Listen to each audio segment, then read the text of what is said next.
To keep your Mazda 3 GPS navigation up to date, you'll have to make periodic upgrades. Here's how to do this for both Windows and Mac users. Visit the link below to download the upgrade for Windows or Mac.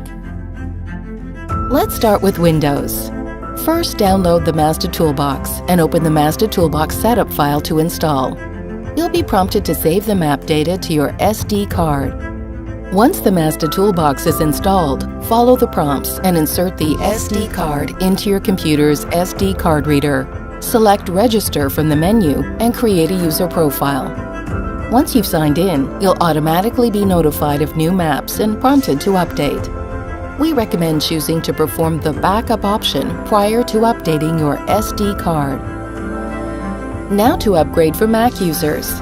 Go to the Mazda Toolbox page and select Download Mazda Toolbox, then download for OS X. Once downloaded, go to your Documents folder and open the Mazda Toolbox package file and follow the instructions.